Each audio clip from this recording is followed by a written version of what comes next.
my daughter handed me a glass of champagne in front of everyone I've ever loved and said, "To Dad, you finally get to rest." What she really meant was rest somewhere else, because I found the assisted living contract in her purse 3 weeks before that toast, with my name on the intake line and hers on the property recipient section. So 9 days before she threw that party, I drove to a title office on Monroe Street, sat across from a notary, and signed my house, the one I built with my own hands in 1987, over to someone my daughter hasn't spoken to in 6 years. When she finally showed up at my front door with a realtor and a locksmith, she found a note taped to the deadbolt that made her knees buckle on my porch in front of the neighbors.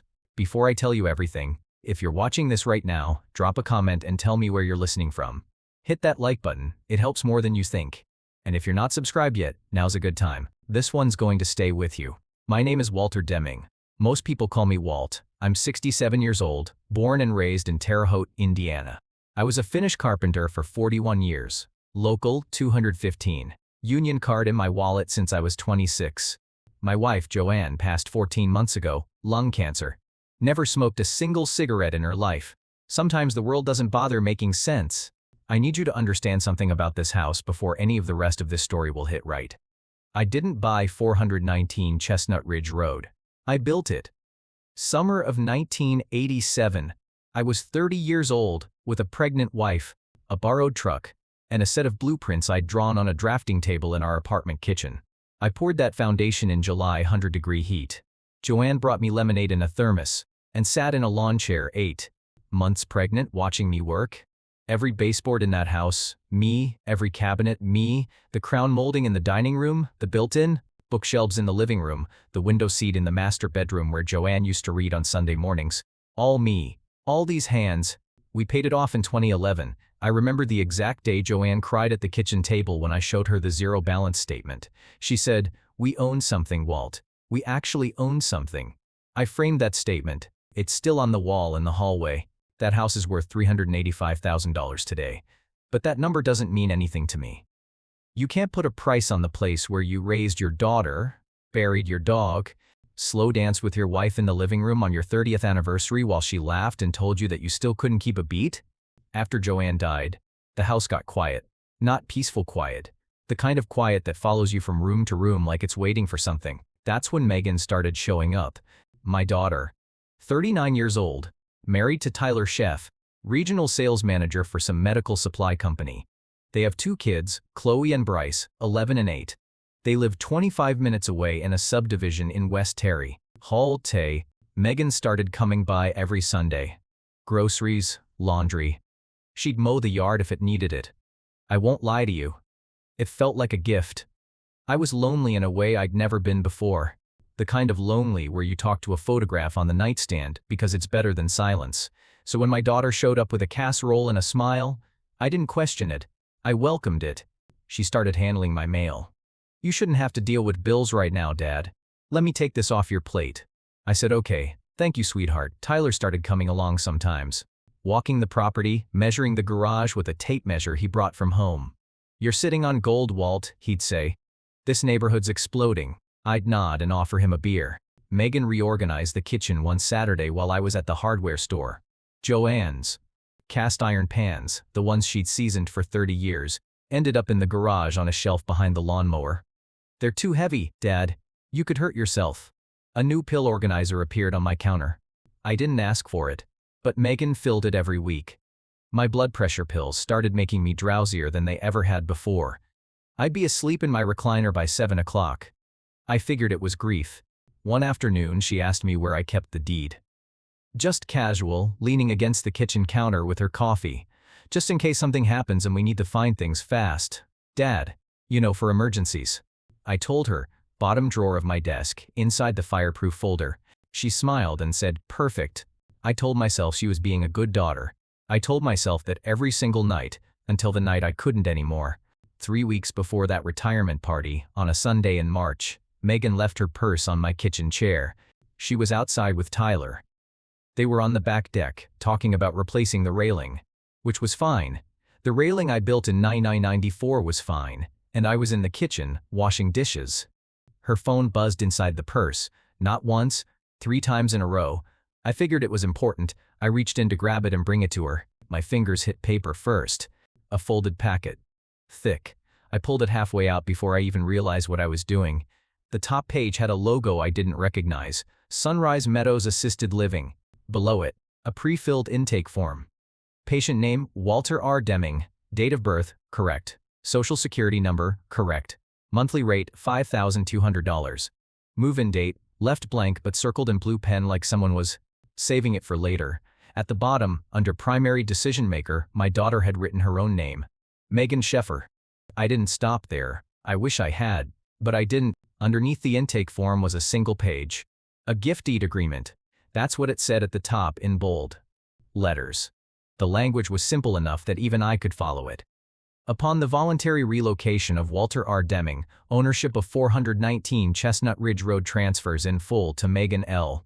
Sheff and Tyler R. Sheff. No sale price, no conditions, just give it to them, a gift. The third document was a printed email between Megan and a woman named Carla Fenton.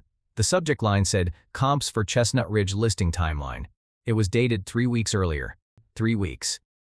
Which meant that while my daughter was filling my pill organizer and smiling at me over Sunday dinner, she was already emailing a realtor about selling my house. I put everything back exactly the way I found it. Folded the packet. Slid it into the purse. Placed the purse on the chair with the zipper facing the same direction it was before. Then I sat down at my kitchen table and I did not move for 11 minutes. I know it was 11 minutes because I stared at the clock on the microwave the entire time. I counted. Outside, I could hear Megan laughing at something Tyler said. That laugh used to be my favorite sound in the world. My baby girl laughing.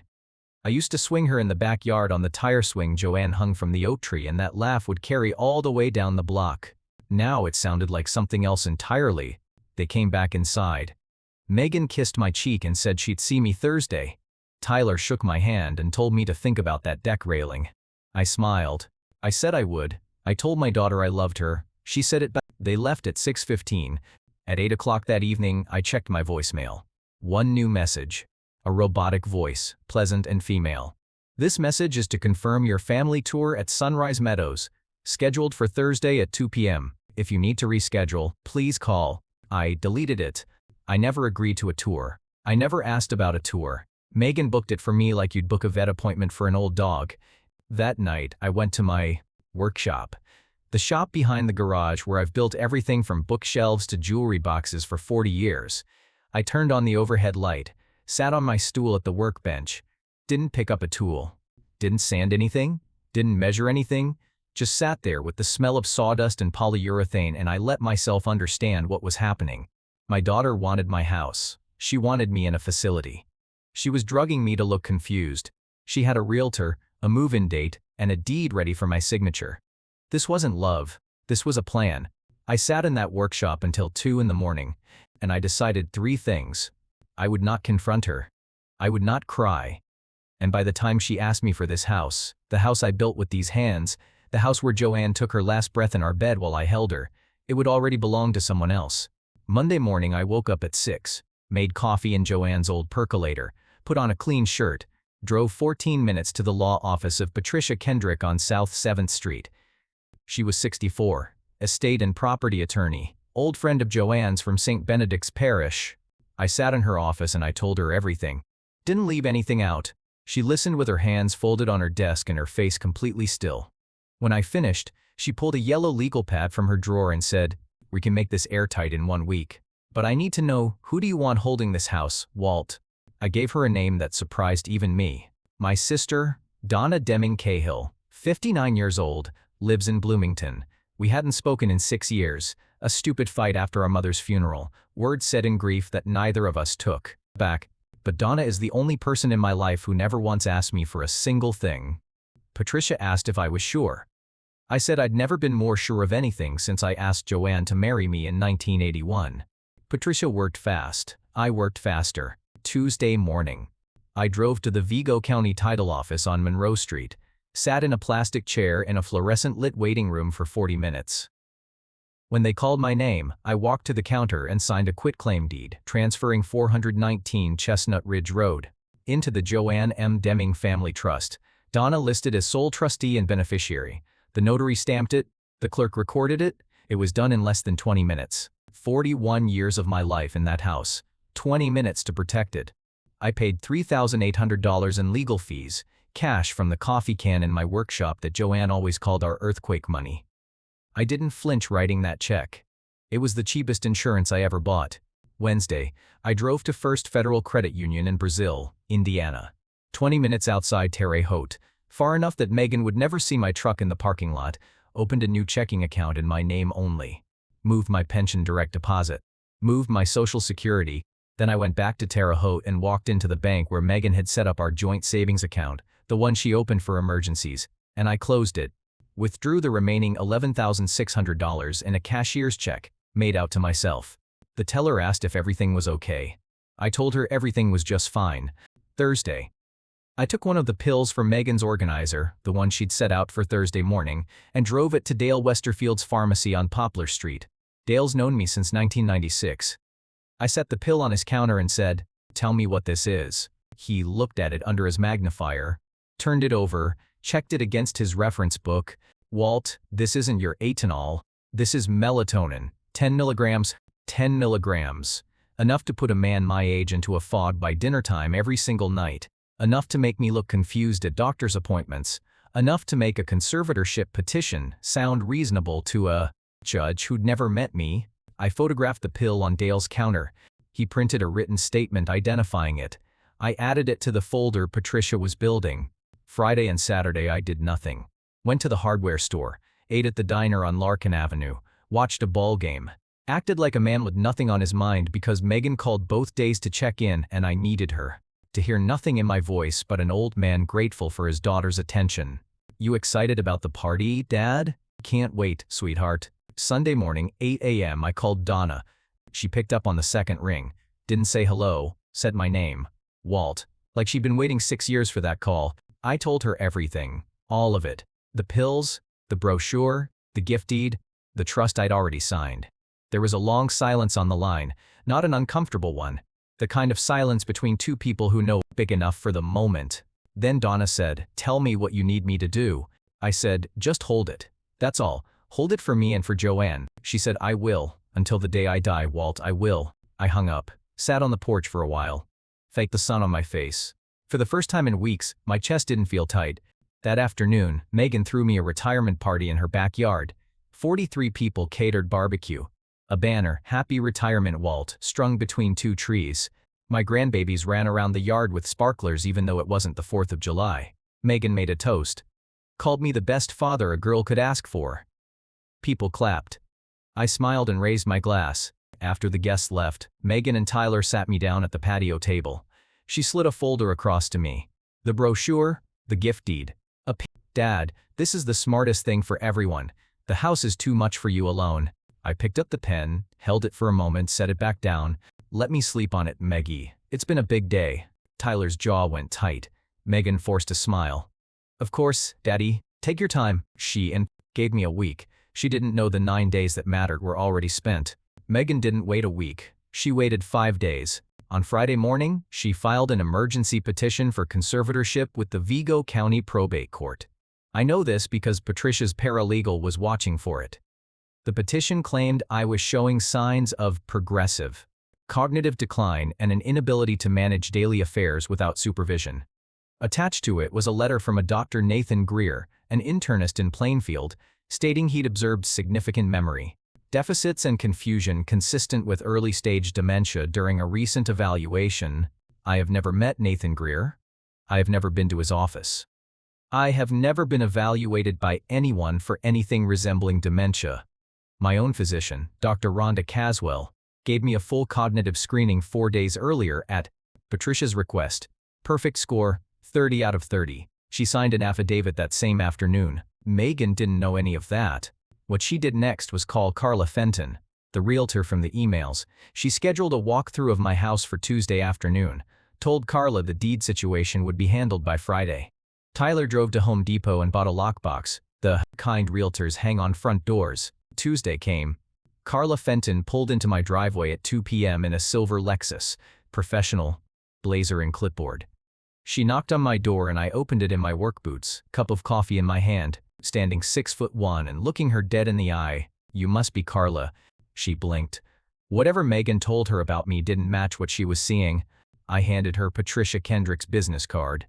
Before you step a single foot inside this house, you're going to want to call that number. She called from her car. I watched through the kitchen window. The conversation lasted 4 minutes. I saw her face change around minute 2. She backed out of my driveway without coming back to. The door didn't even wave. Patricia told me later what she'd said. The property is held in an irrevocable trust. Megan Sheff has no ownership interest, no authority, no legal standing to list, sell, or authorize entry. Carla Fenton wanted no part of it. Within an hour, Carla called Tyler. Tyler called Megan. And at 4:17 p.m., my daughter's white SUV came flying up Chestnut Ridge Road and screeched into my driveway, like the house was on fire. She got out with a locksmith in a van behind her, a man in a gray uniform with a toolbox. She walked up my porch steps, put her key in the deadbolt. It didn't turn. She tried again, jiggled it, tried the knob, nothing. I'd had the locks changed the Monday after the party. Then she saw the note. I'd typed it, 1 page, slid it into a clear plastic sleeve and taped it inside the storm door at eye level. She pulled it out and read it standing on my porch in full view of the street. Megan, this house is held by the Joanne M. Deming Family Trust. You are not a trustee, beneficiary, or authorized party. Your conservatorship petition has been contested and referred to the state's attorney with documentation of the forged physician letter and the medication substitution. Do not contact me directly. All communication goes through Patricia Kendrick, 812-555-0147, Dad. She read it twice. Her hand started shaking. She sat down on the porch step like her legs just decided to quit. The locksmith asked if she still wanted him to proceed. She didn't answer. He stood there for a moment, then packed his tools and drove away. Across the street, Mistress Alderson watched the whole thing from her living room window. She told me later she almost felt sorry for Megan. Almost. The conservatorship petition was denied and flagged for fraud. The forged letter from Dr. Greer was referred to the Indiana Attorney General's office. Megan was charged with attempted fraud, forgery of a medical document, and elder exploitation Class 5 felony. Tyler was named as co-conspirator. Plea deal, 24 months probation, 180 hours community service, restitution of $11,600, no contact order with me for 12 months. Tyler got deferred prosecution. Their marriage lasted 4 months after that. Divorce was final by October. I still live at 419 Chestnut Ridge Road.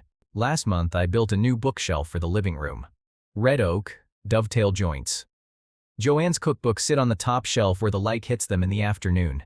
Donna drives up from Bloomington once a month. We drink coffee on the porch and we don't talk about the 6 years. There's nothing to say about them that matters now. I see my grandkids every other Saturday. Megan drops them at the curb. We don't make eye contact, but Chloe and Bryce run up that driveway every single time like it's Christmas morning. The trust ensures this house goes to them when they turn 25. Their mother can't touch it. Nobody can. I didn't do this to destroy my daughter. I did it because my wife's hands touched every wall in this house. Because she picked the color of every room. Because she planted the garden out back and grew tomatoes every summer, and made sauce from scratch on Sundays. I wasn't going to let anyone, not even someone we raised, turn 41 years of love into a line item on a listing sheet. You don't get to take what somebody built just because they got old enough for you to try. If you felt something watching this, drop a comment and tell me what you would have done. I read every single one. Hit that subscribe button if you haven't already. I'll see you in the next